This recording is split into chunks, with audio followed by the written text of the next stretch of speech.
पांचों पांडवों का कार्य संपन्न हो गया। परीक्षित बड़े हो गए। आज घोड़े पर सवार होकर परीक्षित निकले अपने राज्य को निहारने के लिए। देखूं तो सही मेरे राज्य में क्या क्या शेष है। घोड़े पे सवार होकर गए तो दक्षिण दिशा में देखा कि एक कोई काला सा आदमी उघाड़े शरीर में कुल्हाड़ी चला रहा है। एक बैल लंगड़ा हुआ पड़ा है, उस पर कुल्हाड़ी चला रहा था। लंगड़े बैल को काटने मारने के पीछे पड़ा कसाई। धर्मराज ने परीक्षित को कहा था, जब तुम्हारी आंखों से तुम जीवित को सामने कटते हुए देखोगे और मजबूर खड़े हो जाओगे, कुछ नहीं कर पाओगे, तो समझ लेना घोर कलयुग आ चुका है। तो प्यारे पांडाल में आए हुए माता बहनों बंधुओं, आज घोर कलयुग चल रहा है। आप खड़े खड़े देखते हैं और कसाई सामने मुर्गी और बकरे को काट डालता है, हम चू भी नहीं कर सकते। कलयुग है, कलयुग है, कलयुग है कहकर छोड़ देते हैं और आगे निकल जाते हैं। परीक्षित ने युद्ध लड़ा, परीक्षित ने युद्ध लड़ा, लड़ाई लड़ी और कलयुग को नीचे पटक लिया, धराशाही कर दिया। मौत देने पर आ गई। उसने चरण पकड़ के माफी मांग ली। महाराज, हस्तिनापुर में ऐसे महापुरुषों का आगमन होता है, वो प्राण दान देते हैं, मेरे को प्राण दान दे दो और मुझे ऐसी जगह भेज दो मैं आपको तकलीफ ना दूं। राजा परीक्षित ने कहा, जब हमें तकलीफ नहीं देगा तो हम क्यों मारें उसको। प्राण दान दे दिए, माफी दे दी। जैसे माफी दी तो कहा, राजा आप तो सबको घर बार देते हो, मुझे भी स्थान प्रदान करो, मैं कहाँ रहूं, आ तो गया हूं। तो राजा से भूल हो गई। राजा ने 4 जगह कलयुग को रहने के लिए बताई। पहला सबसे दारू बताई, शराब में कलयुग का वास बताया, जाओ शराब में तुम्हारा वास हो। कलयुग ने कहा, महाराज ये तो अच्छी जगह नहीं है।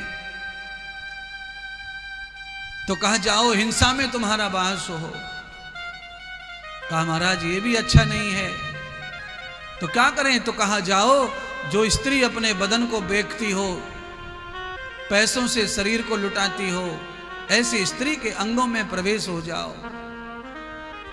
कहा, महाराज ये भी अच्छा नहीं है। तो कहा, जहां लोग लालच में पैसे से पत्ते खेलते हैं, जुआ खेलते हैं, वहां भी तुम्हारा वास हो।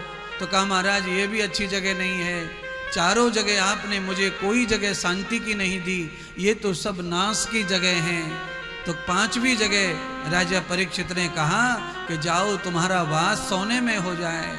तो जैसे ही सोने का कहा तो परीक्षित ये कह तो गए मुंह से, अब परीक्षित पछतावा कर रहे हैं कि मेरे मुंह से गलत निकल गया, पर अब क्या करे। अब पछतावे से होत कहा, मुंह से जो निकल गया वो निकल गया, वापस कैसे लें। इतनी ही देर में कलयुग ने कुबेर के खजाने में जाकर के बक्से में रखे हुए मुकुट में प्रवेश कर लिया। आप घबराना मत, आप ऐसा मत सोचना कि हमारे सबके गले में पड़ा सोना इसी में कलयुग बैठा है ना। कलयुग उस सोने में बैठता है जिस सोने को इधर से उधर से कोर्चा करके जमा किया जाए, उसमें कलयुग रहता है।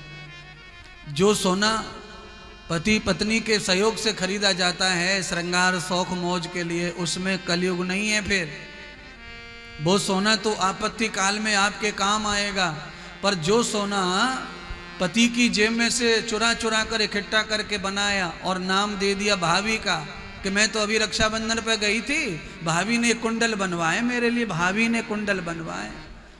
क्योंकि हमारी माताओं को पहले से ही आदत है, मायके से ही लाएंगी सोना खरीद के। मायके वाला सुनहार बहुत अच्छा लगता है, कुछ कोरचा का और कुछ मम्मी का, दोनों का मिला के पूरा नाम मायके का। तो जो पति की कमाई को मायके में जोड़ करके नाम देते, ऐसे सोने में कलयुग वास करता है। वो सोना जो है सुखदायी नहीं रहेगा, वो दुखदायी रहेगा, वो क्लेश पैदा करेगा और हमेशा आपको झूठ झूठ झूठ झूठ ही बोलना पड़ेगा। इसीलिए सोने में कलयुग तो है, पर कौन से सोने में, ये सवाल था, इसीलिए मैंने उसे क्लियर कर दिया है। आप सबके सामने अपने हाथ पैर की मेहनत से खूब सोना खरीदो, कितना भी खरीदो, सोना तो सबसे खरा होता है। अब सोने में कली का प्रवेश है, कलयुग का प्रवेश है।